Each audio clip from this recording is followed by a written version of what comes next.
Hello, everybody. Good evening. I'm Nancy Worley, Interim General Manager at KPBS. I want to welcome all of you to tonight's virtual conversation, Exploring the X in Latinx, a conversation on identity. At KPBS, it's important to hear from you, our audience. Today's event is the result of feedback that started with KPBS's decision to use the term Latinx. We use the term because it's the most inclusive for men, women, and non-binary people. But I also want to acknowledge that there are strong feelings about the term Latinx in the community. So recognizing this, we asked the people and experts in our stories how they identify themselves, and we follow their personal choice. But we also wanted to hear from you, our audience and our community members. We asked for your thoughts back in May about how you personally identify and why. We received scores of replies, nearly 200. Many of you felt very strongly. So here we are. We want to hear more. Tonight's event is the result of that feedback. We have a panel of experts and community members participating in the discussion.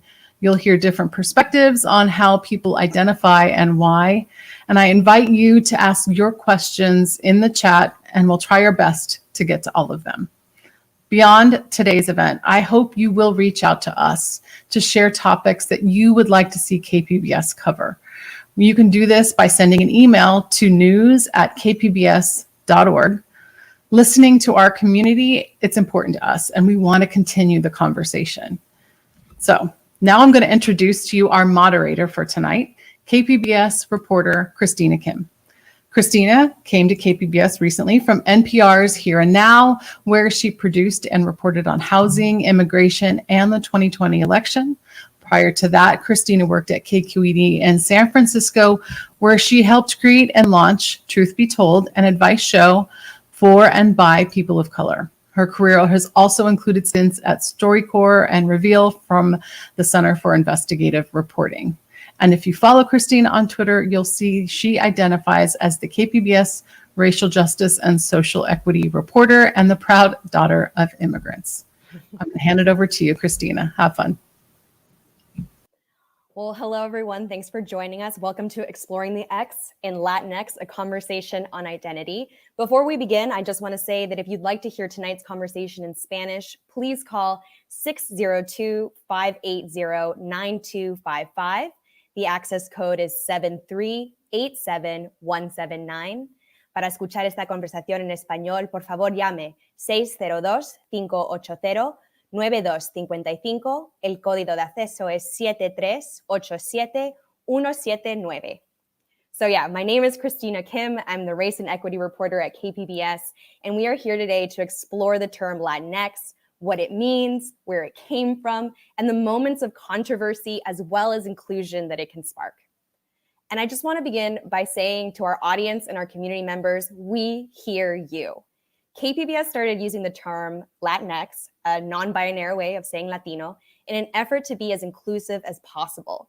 But we kept hearing from folks that that just wasn't how they identified and they weren't feeling seen. But we were also hearing that people did feel seen this way and they applauded our choices. So a bit of background, I reported extensively on this topic back in June, and we heard from folks. As Nancy said, we heard from 200 people on the topic, but we knew it was just the tip of the iceberg because how we identify and are identified is just deeply personal experiences, and yet they're deeply intertwined with issues of power, race, and the politics of belonging. So tonight we're going to go a little deeper and try and parse out and embrace the messiness of identities like the term Latinx. And it's now my great pleasure to introduce our panel of community leaders and thinkers that are going to help us do just that.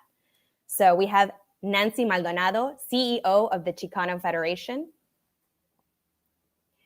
Fernando Lopez Jr., Executive Director of San Diego LGBT Pride, and Dr. Ariana Ruiz, Professor of Chicana Studies at UCSD.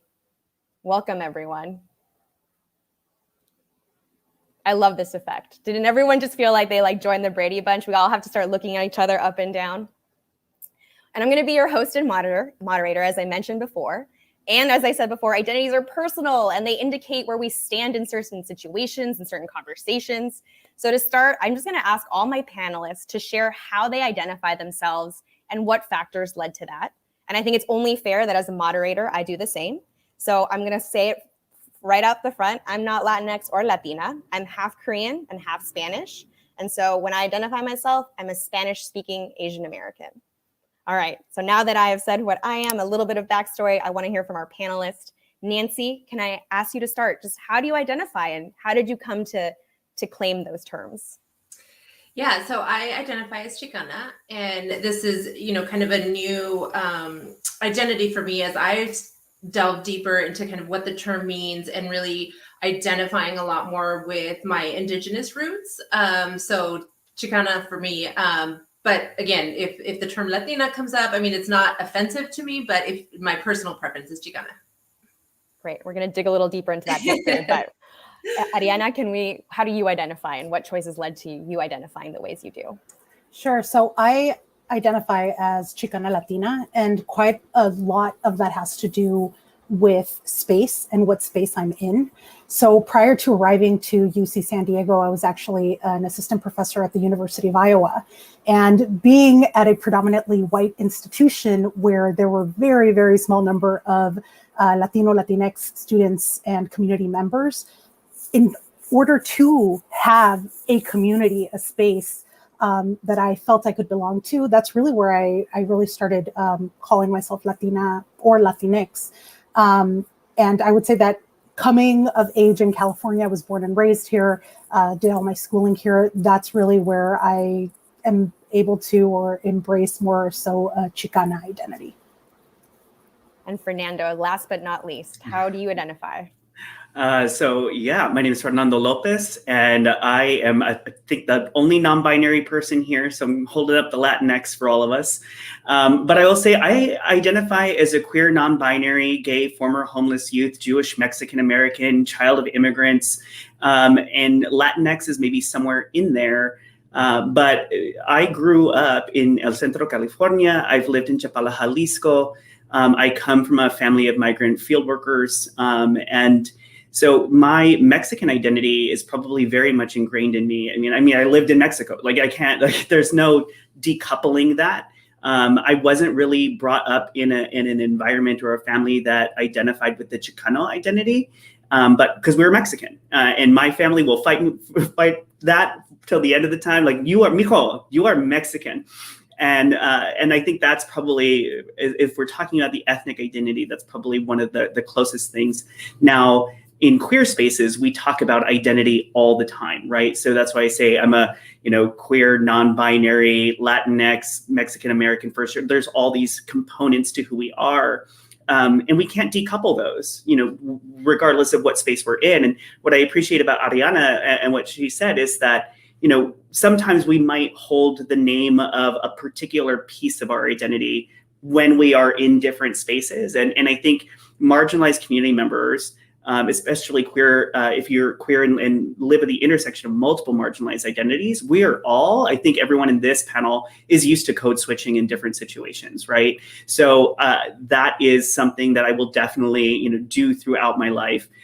So more so I say I identify as Mexican American, immigrant, child of immigrants, but yes, I also identify as Latinx. So I can tell this is going to be a juicy conversation. We're going to get to that idea of like the different identities and how we code switch, how we perform in different spaces. But I also just want to say that throughout this discussion, we're going to be playing brief clips from members of our community to kind of contextualize some of what our audience feels and kind of involve them, since we can't all be together just quite yet, all in person. And we're going to start now actually with a clip from Ashley Aaron Zvikes, who identifies as Latinx. And she's going to tell us how she goes about, using the term Latinx. I mean, using Latinx doesn't necessarily need to be used on an individual basis. Once you understand someone's identity or you ask, then you can continue addressing them using the pronouns that they prefer. Okay, so before we dive in, I think it's important that we take a step back and kind of all get on the same page with our audience members and just take a look at history. So let's look at the history of the different identity labels that we're really talking about. Because when I was reporting, that was like the biggest question is like, where did the term Latinx even come from? Who is inventing this term? Why is it happening? Fernando, if I could start with you, what do you know about where Latinx began and when did you start kind of using it? So my understanding around the origins around Latinx is trans and non-binary folks have existed in our movement forever and a day. I mean, this is not some sort of new thing. And I think that's part of the misconception that non-binary folks are somewhat new. And now it really emerged in the activist community, and some of that people, I think, code as in activist spaces will say, it sort of formed in academia. Now, I will say, I know that it took hold a lot in academic spaces, but it was Latinx or Latino, Latina, non-binary and trans folks who were looking for a word that encapsulated them, that encapsulated us. And I think, when we understand how gendered the words in Spanish can be, that Latina, Latino did not fit folks who were gender nonconforming, gender fluid, non-binary. And so I can say in the last 20 years, I've been going to, there's a international, mostly national conference called Creating Change put on by the National Gay and Lesbian Task Force. They had the Latino Institute there every single year. And I remember this conversation in activist spaces, in Latinx and, spaces where we said, well, what word are we going to use? Because we don't really have one. And this term came up. And folks more and more started embracing it in queer activist spaces, because let's face it, if you are female identified, the word Latino doesn't necessarily refer to you. You as a female identified person aren't saying I am a Latino. You're saying I am a Latina. And so for non-binary folks, we said, well, what word is for us? And I can tell you in activist spaces and yes, academic spaces, and more so in organizing and nonprofit spaces. And now I think more and more we're seeing it finally take hold in media as we've elevated the lives, stories, and narratives and lived experiences of trans and non-binary folks more so in the last decade, 5 years, couple years. And so I think it's taken hold. That's where I've sort of seen it emerge from. And it was really just about finding language that fit something that didn't fit, right? We wanted to circle the square. We made our own shape. And I think that's what non-binary folks do. That's what LGBTQ folks do. We don't exist in a binary. And so it's about creating this additional language to express the diversity of our sexual orientation and gender identity. And I'll say one more thing to it. I think another misconception comes that even biological, when we're talking about biological sex outside of sociological gender, when we're talking about biological sex, so frequently we think that biological sex exists in a binary. It does not. Biological sex exists in a spectrum that we don't have time to go into today. But I think there's so many false narratives that get coupled to the way we learn and use language that it's ever changing. And so I think once we help to understand that component, we can get deeper into the sociological, anthropological aspects of it as the conversation goes on. But it was really about people who are like me and like our last speaker from that clip, just finding a way and language that was for us. Ariana, is that how you've kind of come to understand the history of this term? I mean, definitely here in the United States, it's being used in that way, but is Latinx being used differently in other places? And I know you've told me that it's got many origin stories. Yeah, I think so. When we're talking about the X and the use of the X in Latinx, it does have various origin stories. I think when we're situating it within a US context, that's where we really see it coming from these activist circles, LGBTQ plus community, right? There is that misconception that Latinx is something that was coming from academia and is being brought out and everyone must be Latinx. And that's just what we've said is so, right? But I think that that's not the case. When we're thinking about the use of the X, and this is something that Fernando was getting at as well, we're really thinking of it as those origins of really thinking about gender, about the gender binary, about it as a spectrum, but it's also a rejection of gender to a certain extent, right? And so what we've seen is a move of the X as coming from the LGBTQ plus community. And I love that you said, Fernando, like it made us or had us thinking about ourselves or identity, that what would we call ourselves, right? Because there has been a move from that to the X now being used as gender inclusive. Everyone is included in there, where I do think that in its origin, it was playing, messing, pushing the boundaries of gender. Whereas now it's like everyone is in the X. To that end, the use of Latinx is not an undoing of your own personal identity and how you might identify. So I can very much say I am a member of the Latinx community, but I am Latina, right? Because I see myself as a cisgendered woman. That's who I am. And so I am Latina, but I can also be a member of the Latinx community. Whereas I think a lot of the times it's thought of as you're saying it wrong, you are Latinx, everyone must be Latinx. And that's not the case. How about you, Nancy? What are you hearing from your community, your constituents? Is the Latinx, and I've got to say, we had a lot of respondents that also identify as Chicanx. So the X also expands. What are you hearing from your community and the folks that you work with? So that's a great question. I think that I've also heard, so everything that was just mentioned in terms of being inclusive, and that's my understanding of the word Latinx. There is the perception, though, that the term was also coined to encourage assimilation and reduce political activism, right? By lumping us all into kind of this category. So I do hear that a lot, especially in the spaces where people identify as Chicano or Chicana. I am not in a lot of spaces where Chicanx is used, but I understand the sentiment and the meaning behind, using the X in that word too. And I think, and we'll probably naturally kind of get into this, but it's also understanding Spanish, right? And the word, when you add that X, it's not a Spanish word. And so when we're talking about people who speak Spanish, then there raises a whole lot of different kind of sentiments and feelings, because Latinx doesn't make sense linguistically in Spanish. So then there comes of course, and back to your question about what I'm hearing is that it's not inclusive of Spanish speakers who identify, who are native Spanish speakers and who identify as Spanish speakers. And therefore it doesn't feel inclusive to them.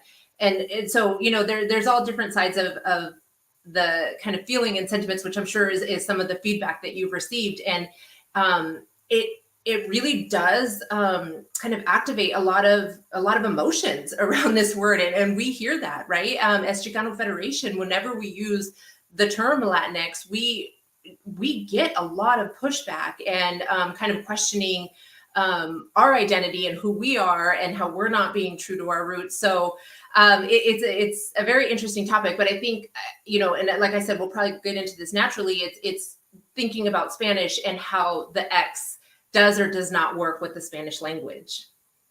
We will get into that. And it's actually very much rooted, because from what I heard is like people who don't like the X because it's not rooted in the Spanish language.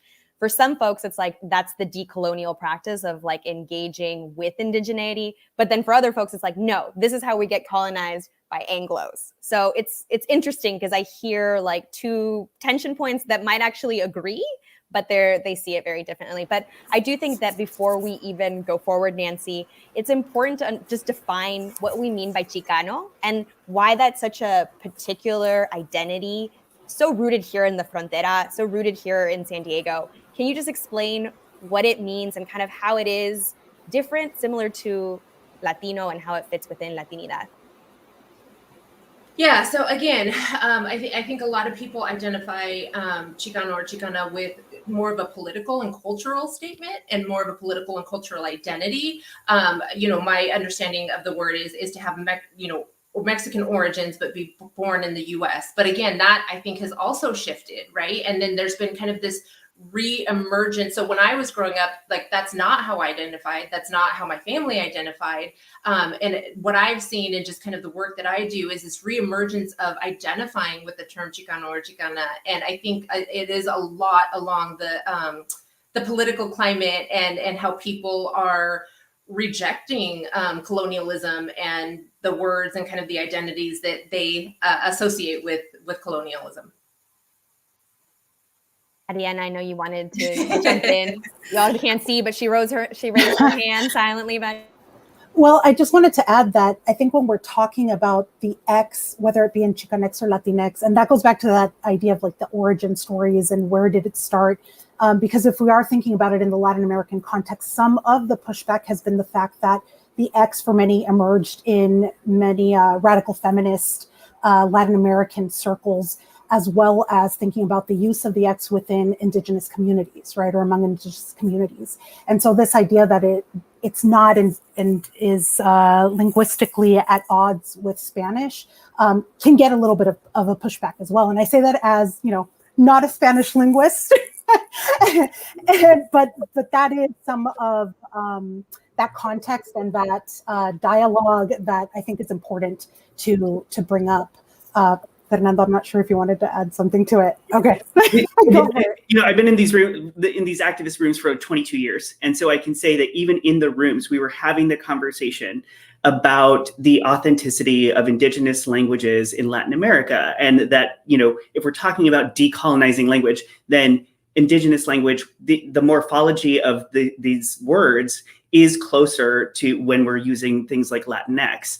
And we also have to remember that the same conversation, we're talking about the origin stories of Latinx, we very clearly were talking about the Muxes folks from Central America and honoring the X in that, the spelling of that, right? And so that was a very clear, for folks who don't know who the Muxes are, they are indigenous, third gender, if you will, non-binary folks from indigenous communities in Mexico. And so when we were talking about what word do we use, we were very directly looking at indigenous communities. So when I hear like, oh, this is a colonizery thing that you were calling, no, it was Latinos, it was Mexicans, it was indigenous folks. Like my great-grandfather, Fernando Real, helped to lead the revolution against the hacienda owners. Like I have indigenous blood coursing through my veins. Like that's who was in the room making these decisions, having the thought process about indigenous language, community, and non-binary people.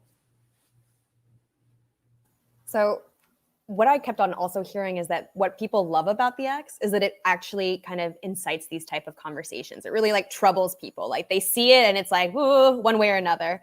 And I do want to play another clip for one of our audience members. Her name is Anissa Durham. She's Nicaragüense. She says she presents as Black, and she says she feels the word Latina just doesn't fit her experiences or her identities. And this is what she had to say for us. I think for me, at least being Central American and growing up in San Diego, there's not a lot of Nicaraguenses. There's not a lot of El Salvadorians. So most of my influence was just my family, whereas other Latinos or Latinx people, identifying people, at least here in San Diego, it's mostly Mexican Americans. So there's more of that cultural influence and more people that resonate with you. And I think I didn't have that. So that's probably why I don't really identify with the term Latina, because I feel like, well, that's not who I am. That's not my culture. So we're hearing there, sometimes these identity terms, they just don't fit. But I want to hear from you, Ariana, why do these labels get created? Why are they important? Why are we using them in our lives? Well, I think one of the important things in hearing that clip is the fact that she is talking about her experience in San Diego as one that is very much a Mexican experience, surrounded by predominantly folks that might identify as Mexican. And so even there we have a Mexican identity, Chicano, Chicana, Chicanx identity versus Latina, Latinx identity, right? Again, to kind of go back to an earlier point, it doesn't have to be necessarily one. You can encompass various number of identities. And I think that's one of the really great things about it, the way that we also can adapt and change and shift into an identity over time. And I say that as someone who, coming of age, working class background, family, immigrated to the United States from Mexico, very much like Fernando's experience. If I were to ask my parents, how do you identify? They would say, Mexicano, Mexicana, right?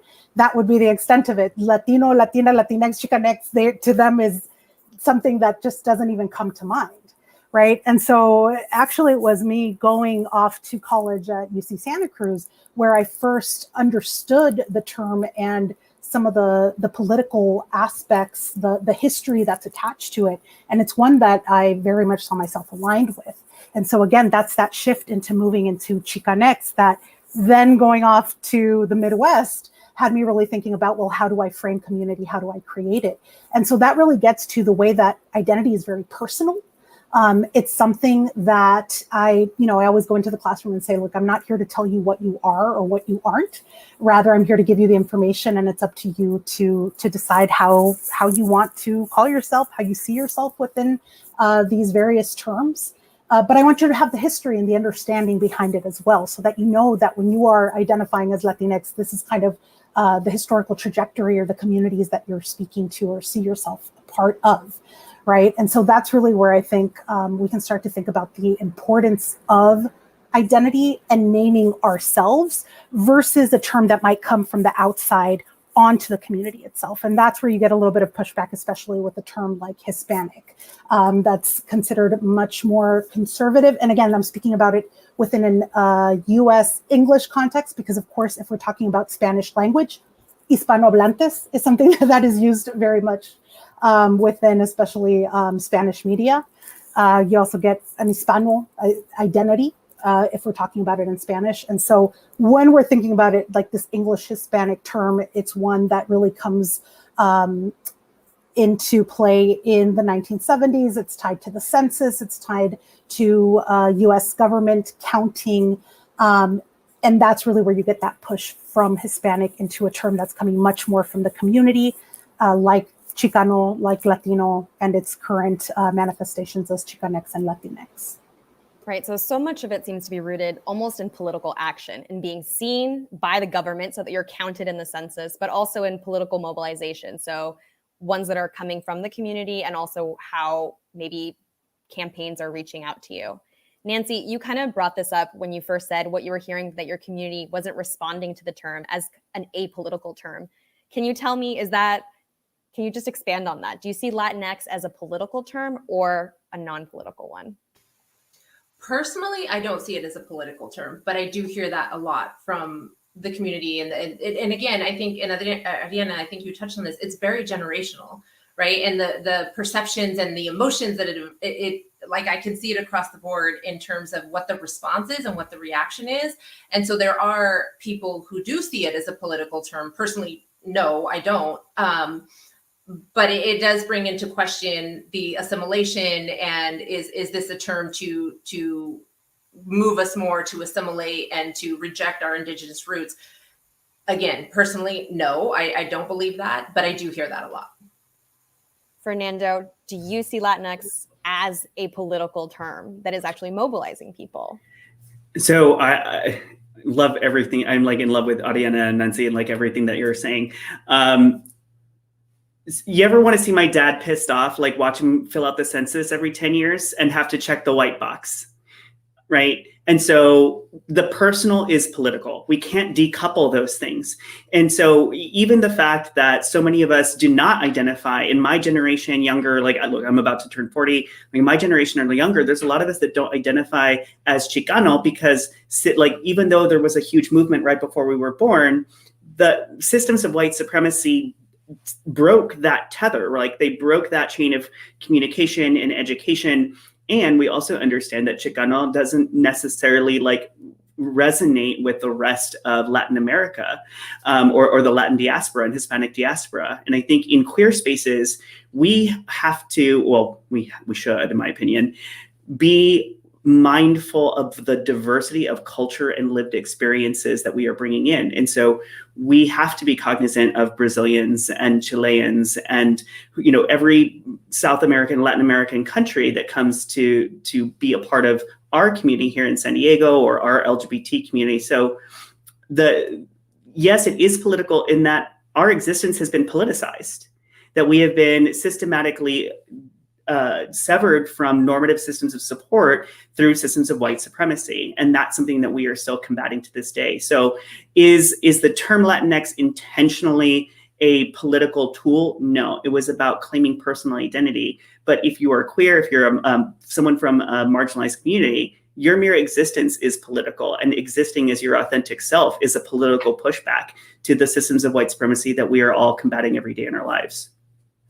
Well, and I want to hear from all of you, but I also feel like Latinidad in general gets treated as a political monolith, as if there's always a certain way that a Latino, a Mexican American, a Chicano is going to vote. Nancy, in your experience, like, how do you see that even with the people that you're working with? And how do you think maybe political campaigns should rethink the labels they're using for when they're doing this outreach or thinking about voting demographics? Yeah, I mean, I think we just saw in the last election, right? I mean, whoever had that conception, I mean, that completely debunked what anybody thought of how we all vote or how we all, which political affiliation we all have. And I think it goes back to what the community member was just mentioning. A lot of it is regional, right? And here in San Diego, a lot of us, like, it is highly Mexican American or Mexican or, you know, having a Chicano background. And so I think the issues that are important to us, and regionally too, right? We're a border community, so we're just going to have a lot of different, our issues are different than someone who identifies even as Mexican American but lives somewhere else. So I think it's just understanding that the individuality that comes with it, but also that a lot of the issues and topics that are important to us are regional. And addressing that on more of a personal level rather than lumping us all into one category and kind of assuming that this is how we're all going to vote because we all think the same about immigration. We don't. We have a different perspective because we live on at a border region and we see the impacts, but we also, you know, we see the benefits. So our perception is going to be very different. And I think that for me was sometimes what was missing in this last election. And the way in which candidates even spoke, right, on the national level of the way that they spoke about the issues was very kind of general. And I just don't think we can do that anymore. So something I'm also hearing from all of you, and Ariana brought it up, it's this tension between what we name ourselves and what we get named. And I think a lot of that tension comes around with Latinx. So I do want to play another clip from Michael Nzunza. He's pretty skeptical about the usage, the word Latinx in general, but he's happy to call anyone that wants to be called that and respects it. But let's hear from Michael about why he personally doesn't like Latinx. It's political pandering. I think it feels disingenuously used by certain groups to either be politically or culturally sensitive. I respect the efforts. I know that PBS and Union Tribune, other news stations and elected officials use it. But I think it's highly misguided. It doesn't come from our community whatsoever. Some pretty strong feelings there. I mean, a recent poll indicates that only 3% of people use the phrase Latinx to identify themselves. Nancy, why do you think the number is so low, and why is there this hesitancy in the first place? You know, I think the reasons are varied. I guess the part that I don't understand, and I'm still trying to kind of understand, is the anger or the offensiveness that comes sometimes with it, right? When the people take it almost as an insult. And I think that's the part that I struggle with, because I do believe that everyone should self-identify however they feel most comfortable. And that, you know, I personally will respect what anybody wants to identify as. But I think that sometimes that's the part that I don't understand. And I wish I could have those conversations about why does this make you so angry? Because I genuinely don't understand that. and I think I saw some of that in the clip, right? Like there's just this emotion that comes with it. And I guess I don't have that emotion to any word. And so I struggle to understand that. Fernando, is this an opinion you've run across, this anger, this kind of, I don't want it, refusal? And how do you have a conversation around it when that begins? And do we have to be intentional and more specific when we're saying we're reaching out to, you know, the community? Yeah. And sorry, so the way to do it is not what I just did, which was laugh out loud at this person saying that it did not come from our community, because it 100% did. So to whoever that was, I apologize for you being wrong, but you are. So, you know, sit with that for a minute and take that in. And so one of the things that we're not talking about right now that I think we should be talking about is colonialist views of systems of patriarchy and what that means for folks, where the anger, I think, comes from. Not that it doesn't come from women as well, but I predominantly see it from men. I predominantly see it from older men. It comes from machismo, but like, let's also not pretend that machismo is only owned by Latinos, okay? Like toxic masculinity exists. And when we understand that with maleness comes power, and there's a power dynamic in that. And so when you're suddenly asking particularly men to reject their maleness for one word, for one vowel, like you're suddenly challenging the entire system. And I'm sorry, but that is absolutely 100% what queer people are trying to do. And that's what feminists are trying to do. We're trying to say that the systems of patriarchal white supremacy and colonialist behavior is no longer acceptable. That these systems of oppression and the way that women are treated, the way that trans and non-binary folks have been victimized, persecuted, and killed. Like our communities, whether it's women, LGBTQ folks, trans folks, non-binary folks, have been persecuted, villainized, and murdered throughout history, throughout colonialist history. Colonists came to the United States, to Central America, to Latin America, and they wiped out indigenous populations that had and honored queer, non-binary, multigender, trans folks, and replaced it with this puritanical view, this white supremacist patriarchal view. And so I absolutely see how fearful men are, particularly cisgender men are, from losing any ounce of that power, because any movement towards equity, towards a balance, can seem like a threat if you are feeling vulnerable, right? And so it is absolutely about queer people, trans folks, and non-binary folks claiming power, space, and identity in one where we have literally been murdered for centuries. So I see 100% where that fear is coming from. I think I understand it. And I hope that what we are saying is that men, you are also victims of the patriarchy. You are also victims of colonialist behavior.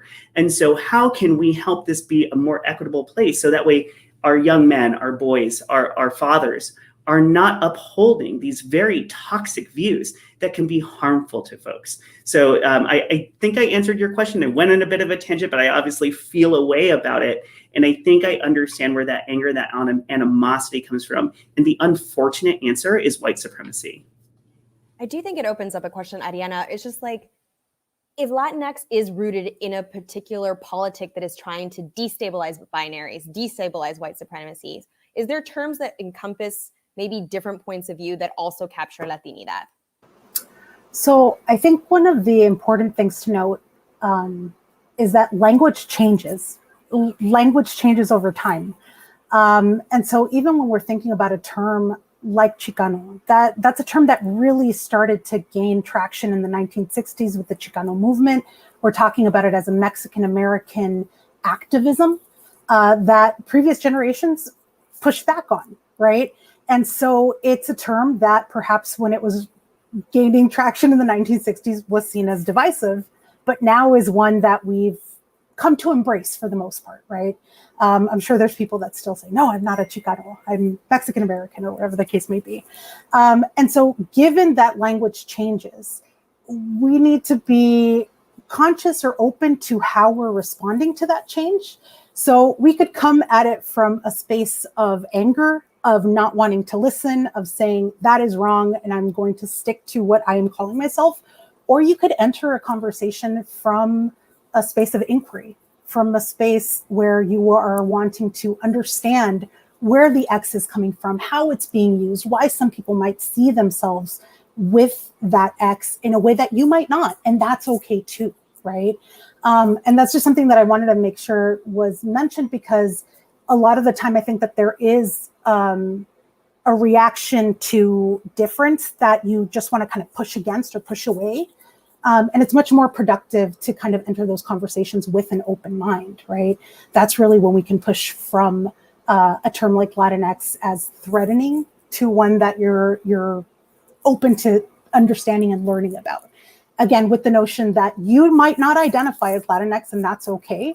But if we're talking about these larger political issues, systems of oppression, that we may be able to come under the term Latinx in order to fight towards a more equitable, just society, right? So those are things that I think are important to keep in mind. And I very well may have completely glossed over the question that you posed, but I just wanted to make sure to mention that.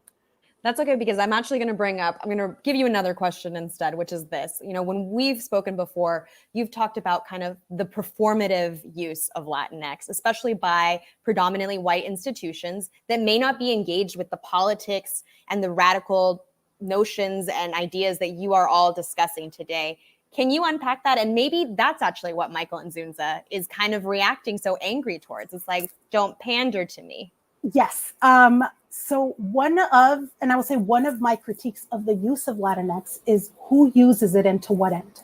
And what I mean by that is it coming from the community itself? Is it coming from a community space that is actually paying attention, mindful of non-gender binary, trans members of the Latino, Latina, Latinx community? Or is it coming from these outside organizations that say, all right, we're going to use Latinx. That'll include everyone from Latin American origins in the US, and we're done. I'm being equitable, I am being fair, I am being inclusive. And so what is the work that is being done when you're using the term Latinx? If you're just using it to be able to sort of like say you're being inclusive when you're not, then that's where it starts to really fall apart. And so doing that activist work that's attached to the X, I think, is important if you're going to use it. Right. And so that's where it goes back to this idea of understanding why someone uses it, why it's a term that's out there that's being incorporated within the Latino, Latina, Latinx community, and knowing and being able to call it out when it's something that you're not actually seeing corporations, institutions, and that includes institutions of higher learning that are using it but aren't doing anything when it comes to the Latinx community. Nancy, I see you nodding your head, and Fernando too, and I want to hear your thoughts on that kind of performative use. But I also want to invite our audience members to please comment, to ask questions. Once we hear their responses, we are going to hear some questions from audience members that have been trickling in. But Nancy, if you just want to respond, is that performative aspect of not doing the work but using the term something you're hearing and seeing? Oh, absolutely. And it's not just for the term Latinx, it's just across the board, right? I'm very sensitive to performative anything, which I think has become very transparent, right? Because it has to be followed by actions. But Ariana mentioned kind of the evolution of language, and this is a conversation that I've had, and I certainly don't have the answer. But is the evolution of language then to be more exclusive, coming up with a different word that is inclusive, not changing a word that people have identified with for so long as one, right? Because part of what I hear is that, changing my language is telling me that it's like it needs to be changed. Why can't we come up with a new word? And is that really kind of the evolution of language? And again, I certainly don't have the answer, but I think it raises a really good point. And why change a word that I've identified with? Let's be inclusive by coming up with a word that everyone identifies with. If I can jump in real quick. And I think that's something that you would have also gotten pushback from the Chicano community when we get feminists within the Chicano movement saying, hey, I'm not being represented, I'm not being seen, I am identifying as Chicana, right? Where the Chicano community might be like, no, but Chicano includes Chicana already. Why do we need to create that? And women being able to stand up and say, actually, I'm not being seen, I'm not being represented, and thinking about that and how that factors into it, right? Because then we can kind of go back and push back on all of these different terms and say, well, it's always been inclusive, right? And that's not necessarily the case if you're not seeing yourself within it. And so I think like what I'm hearing too is the word is not, I want to go back and change something that you're not changing something that I said, correct something that I heard was that the word isn't used to divide. The word is used to include. What we are trying to halt is oppression. What we are trying to halt is toxic masculinity, homophobia, transphobia, and the exclusion of we are trying to end the divisiveness that exists, right? Because the divisiveness that exists is the persecution of LGBTQ people, trans and non-binary people. And that is what exists not only in Latino communities, but all communities around the world. We are still combating this and fighting this. And so the word Latinx is used to expand and to challenge the systems that harm cisgender men as well, cisgender women as well, heterosexual Latinos as well. Those are the systems that harm all of them. So we're trying to deconstruct those notions, those cultural norms to be more inclusive and less divisive. And sometimes, again, I go back to trying to end someone's oppression or your own oppression can feel divisive for a lot of folks. And there was something else I was going to add to that. I totally forgot because I'm just like so enthralled with everything you guys are saying in this conversation. But yeah, I wanted to go back and make that point. Well, I want to actually read something that came in through Facebook and have your experts respond to her. So this question comes from Gwen McCants, who submitted on Facebook, and she said, quote, growing up as a white girl in the 60s in San Diego, what I knew and thought of as Mexican origin grew into Chicano. I thought it was just a way of preferring to be identified in a certain way as expressed by those actually within the community. Now I'm more confused with Latinx. Who would like to take and respond what we're hearing here? So again, this is a woman who identifies as white, who is clearly trying to understand how to respectfully identify people. I wanted to go back to what I was going to say because it's actually connected to this, which is to Ariana's point and even Nancy's point, like progress continues to be made, right? Language evolves, society evolves, we evolve as human beings. And so the way we refer to ourselves, whether it's Chicano, Chicana, and not being inclusive, right? Or even for us in the LGBTQ community, 100 years ago plus, we didn't really have a term for ourselves. And then the external term that was used for us that was pathological, that was seen as an illness, was homosexual. And we as a community ended up using the term gay, which was sort of an epithet, but then we claimed it, we owned it, and we rejected the epithet queer. And now you see more and more LGBTQ folks, the Q being for queer, we have changed. Language has evolved and changed. And so I've been able to witness that in both the Latino communities and the gay community. And I say only those two words, meaning knowing how much they have bloomed and blossomed and over the decades. So now we have lesbian, gay, bisexual, queer, intersex, questioning, asexual, allied, and the list goes on as we understand the depths of gender and the depths of sexual orientation. And so Latinx is a part of that continuum. It is a part of the continuum of understanding gender as non-binary, as being more than just two things. It's more than just Latino, Latina. It is one way that we are understanding us, right? Words are invented by people. And each one of those letters is a symbol that represents a sound. And that X has become, the X in Latinx is a character, it's a symbol, and it means more than the sound now, right? To Ariana's point, that X means something to an entire community, and the intent is to be inclusive. And so I understand how confusing Latino, Latina, Chicano, I'm Boricua or Chilean or Mexican, there's so many ways of being, I'm Jaliscan, I'm from Chapala, Jalisco, well, let's get down like real nitty gritty. And the same thing with the LGBT community, the spectrum of identities. And so it's going to be messy. We're going to make mistakes, and that's going to be okay because we are going to continue to learn new words and new ways to express our ethnicity, our cultural heritage, the ways that we resonate with that cultural heritage or have been severed with it, the way that we hone in and are harmonizing with our own genders and sexual orientations. Latinx is this moment in time, for however many decades it is. That is where we're at with a certain segment of folks. Obviously, there's a diversity of opinion, but I love what KPBS is doing, what the UT is doing, what Ariana is talking about, which is, we as institutions will use degendered language. State of California is ungendering their language in elected bodies and in government bodies. You see more and more institutions getting rid of gender from their language. And so Latinx is a component of that. And so that's where we are in this moment. We're going to get it wrong, but I love that KPBS and UT and these others are saying, but tell us how you identify, and we're going to respect that. Tell us how you identify, and we're going to honor that. I'm not going to call Nancy Latinx. I know she's Latina. She shared her pronouns with me. I know that she's Chicana. Like, I know that she's identifying culturally as a Chicana woman. So why would I not honor her Chicana identity? Of course I am. Am I going to call her Latinx? No. But may I use the term Latinx to refer to an umbrella term in a situation if I feel it's appropriate? Absolutely. Don't be afraid to get it wrong. Just don't be mean about it.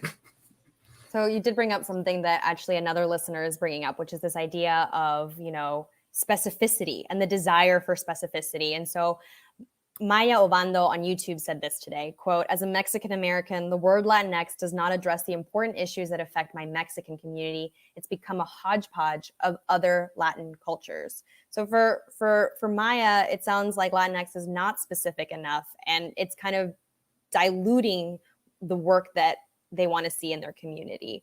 Nancy or Ariana, what would you respond to Maya, who's kind of just grappling with that? I can take a stab at it. I think that in that case, if we're talking about a particular issue that is specifically attached to the Mexican American community, then you wouldn't use Latinx, and that's fine too, right? I think that when we're talking about issues that affect the Latino, Latina, Latinx community in the United States, you can use Latinx, right? Like, that's fine as well. It doesn't have to be either or, right? And I think that that's something that we tend to sort of bump up against when we're using the term Latinx. It's that it's like, now that's this blanket term, everyone must use it, and that's not the case. I think it's also important to consider that the use of terminology, you want to use what makes sense for the people in the community that you're working with, that you're talking to. And again, that also means that you don't dismiss terms because they just don't match up with your experience, right? Because when we are talking about Latinidad, it's much more of a Latinidades, a plurality to it, because there are so many different diverse experiences that are attached to it. So it's something important to keep in mind. So we have another listener question, and this one's for Nancy. So Jackie Gonzalez has a very specific question about the recent history of these terms, and she asks, what happened to the Chicana leadership after the 60s and 70s civil rights movement? Is this why we're having this conversation right now? What happened to the leadership? I mean, they're still here. They're still very much here. But I think it's like everything, right? It evolves. And I know so many people that still identify as Chicana that were part of that movement. And that's, for me, those are the people that I've sat with to understand the history, to understand why they identify, what this identity means to them.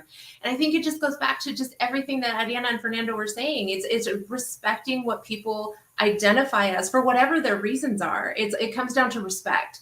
And when I sit down to conversations, I had a conversation yesterday, and she started by saying, is it Hispanic? Is it Latina? Is it?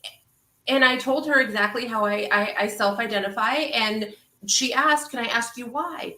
Of course. And we had that conversation. But yeah, no, the Chicano and Chicana leaders, they're still here. Nothing happened to them. They are still very much active. And I know that I call on them a lot in the work that I do to help understand the roots, particularly when it comes to the topic of being inclusive of indigenous cultures and civilizations. They are the ones who help to educate me and a lot of the people that I work with. So I don't know if I got that question right, but they're at least in San Diego, they are still here and they are still very active. I think maybe the question. Okay, may I? Please jump to that. Of course. So I 100% agree. In some of it is evolution, and I go back to what I said earlier about there's systems of white supremacy that sever us from these pathways to continuing that legacy of understanding our cultural heritage. And we also have to understand that, yes, we're predominantly Mexican here in San Diego, but we are also a hub of immigration and a melting pot. And so I hear folks when they say that, if I'm Bolivian, Cuban, Dominican, these don't necessarily resonate with, the term Chicano doesn't necessarily resonate with me. and also how underfunded were so many of these Chicano organizations or institutions that then were not able to do the outreach and keep a lot of that education going. A lot of that was systems of white supremacy. And then the other piece of that as well is, it was evolution, it was the severance, and now I lost the other point again. Sorry, I'm just having too much fun. I'm going to ask Nancy this because I think maybe what Jackie was trying to ask is like, where is the conversation with Chicano leadership now around these terms, around Chicanidad? Like, what, you are a leader in the community. So what, when you're at the table, where is the conversation now, and what's the future of that conversation? Yeah, so I think it goes back to being generational, right? It depends on who we're talking about. And I think that the people that were very active in the Chicano movement will identify very strongly with that term, and you will never move them away from that. Which again, it's so it's much more of a political and cultural statement to them. And so I have seen a reemergence of that term and people identifying as Chicano and Chicana, which I think again speaks to the political climate. So I hope that term continues to be used and continues to hold some of that weight, because I think it's so powerful. And when we understand the history behind the word, I think that, I mean, certainly it's something that I hope that never gets lost, and why I've chosen to identify as Chicana after never having identified as it growing up my entire life. So I hope I got that answer. And I remember the other part, which was to that, like, so Nancy, you're finally claiming that word now. And so like, I hear that so often in queer communities where people come out as non-binary or trans or LGBT later in life because they didn't understand the connection, right? We were severed from that. And the point that I was going to make is I came from the generation that attempted to assimilate. And there are generations of us that attempted to assimilate. Like, I don't have very much of an accent left. Like, that was intentional. That was by design by my parents, right? No Spanish in the house, only at grandma's, and then she would still get yelled at. Like, and so there was this very real attempt by a lot of immigrant communities to, disperse, to not ghettoize ourselves, and to assimilate in language and culture. And that was a survival mechanism that the Latino community had to do, that LGBT community members had to do. And so I am also seeing this new generation of folks and newer generations of folks wanting to hold on to the cultural identities that our immigrant parents and grandparents severed with intentionality to try to have us live out this American dream.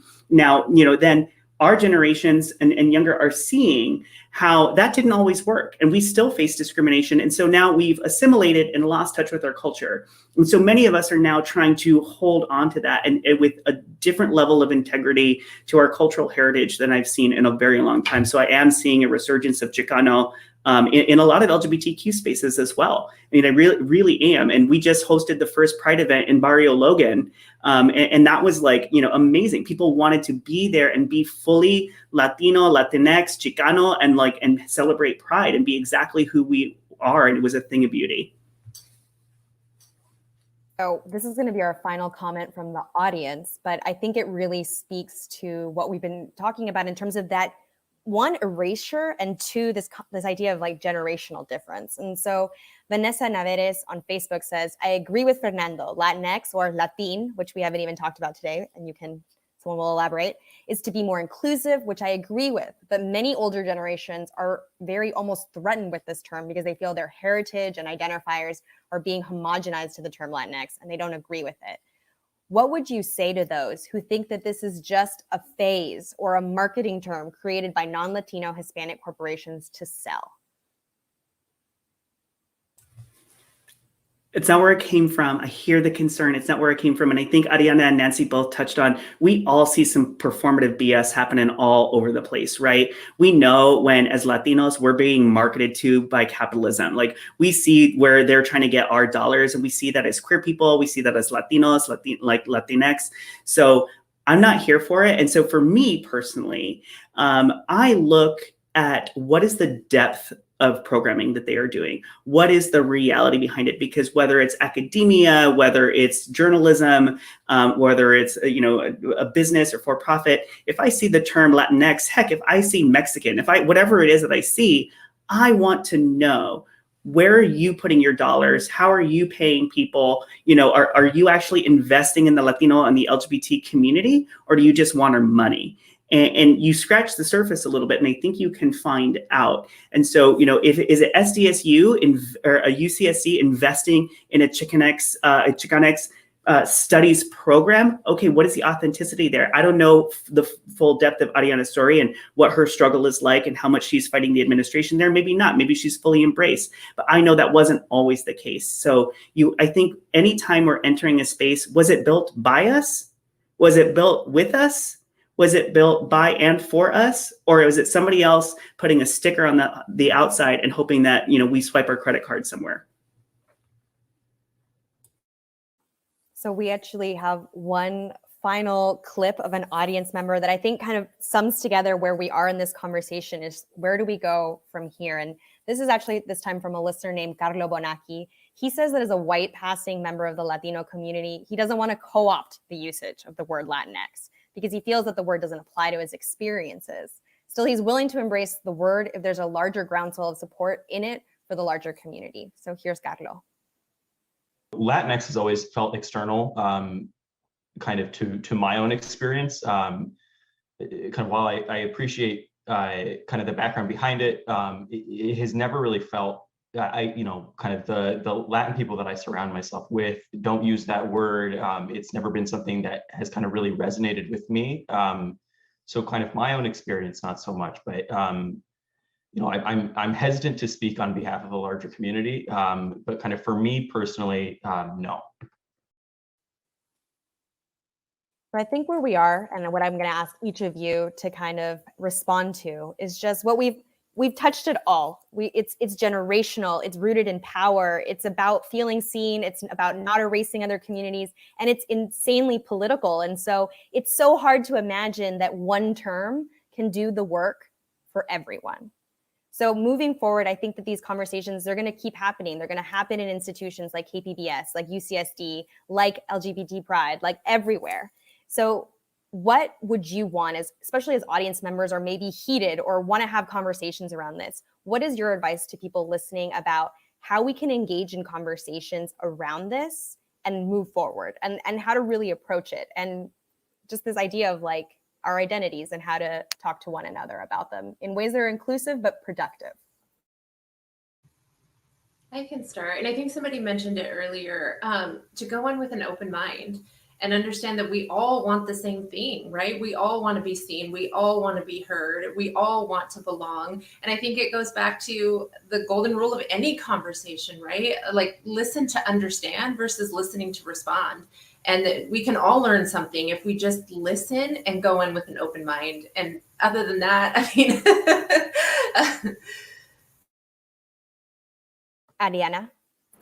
Yeah, I agree with that statement. I think, when we're talking about even the generational divide, as we just saw in that clip, it's not only that it's like younger generation versus older generation, but even within the younger generation, there's students that are entering into my classroom for the first time who have never heard the term.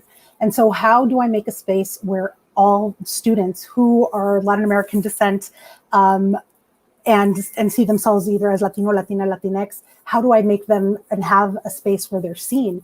To me, at the moment, that means including Latino, Latina, Latinx, including the O, A, and X at the end of Latin, right? There's no consensus at the moment. And I think that it's important to understand that and to be aware of that. Because there is no consensus, there is going to be tension, but we either push against the tension or we allow ourselves to have those productive conversations, to understand where the other person is coming from, why they're using a particular term, and to respect that in the same way that you want your identity respected. And Fernando, if you want to respond, maybe to the institutions that are trying to have. Yeah, I echo all of that. And I think, again, we've been given scraps as queer people, as non-binary folks, as trans folks, as the part of the Latinidad community. We've been given scraps. And so we are reacting like the starving dogs to a situation that, a word or a phrase or not being seen or heard, like which we all want, that we are in this scarcity mindset of fear that somehow this new word is coming out and it's going to take away from everything else. And so that is such I understand that reaction, and I resonate so much with the folks who don't feel seen or heard by that one term, because we are so much more. We are so much more than that. And if we want to make some of the systemic change, like we as the Latinx, Latinidad community, tried to mobilize for political power because of the way we were being separated, because of the way we were being targeted as a minority community, as a marginalized community. So how do we begin to disaggregate the data that we are looking at? So institutionally, right? How do we disaggregate the data that we are collecting in our healthcare systems and our educational systems through the census? Because I think for Middle Eastern communities, for Asian communities, for the Latino communities, we all get lumped into these tiny little pockets as though our experiences, our culture, our language is all the same, and it's not. And so how can we look at disaggregated data and actually collect that disaggregated data and then make data-driven decisions in the way that we invest in our communities, in the way that we make programming choices, language outreach choices, whether it's through, again, our service and care providers, our education systems, our infrastructure and our media. I think we can do a much better job, but that doesn't happen until we really can disaggregate the data so we can all be called by the name that we want to be called by. And that takes money. That takes time, that takes intentionality, and it also takes us from marginalized communities stepping past our own fear to be called what we are. Because part of that assimilation, whether it's hiding in the closet as a queer person or the assimilation that many of us in our generations have done as Latinx people, we did that. We built those closets. We built that assimilation as a survival mechanism. And so we have a lot of unlearning and trust that we need to rebuild in the systems that were weaponized against us. So even if these institutions begin to disaggregate the data and collect our real names, our real stories, our real cultural identities, we also have to trust that those are not going to be then weaponized against us again as they have been done historically. So I think there's a lot of trauma that we need to work through as Latinx and queer people. And there's a lot of trust that these systems need to rebuild. The responsibility is on them, on those institutions, to rebuild those trusts with our communities so we can be finally served properly. I think you're muted. Thank you. Would it be 2021, 2020 without a mute moment? But I just wanted to remark on this last comment we got from the North County LGBTQ Resource Center. And they say, thank you so much for doing this. This conversation has finally put a spotlight on the fact that language is power. And for a long time, it has been defined outside our communities and against us. And so I really do just want to thank all of our panelists, Nancy Maldonado, CEO of the Chicano Federation, Fernando Lopez, Executive Director of San Diego LGBT Pride, and Ariana Ruiz, Professor of Chicanx Studies at UCSD. This was such an important conversation to have. Thank you for everyone who joined us. And please, I hope you enjoyed the discussion. Stay in touch with KPBS and sign up for our newsletter at kpbs.org/newsletters. Thank you so much again to our panelists and to everyone who joined us today.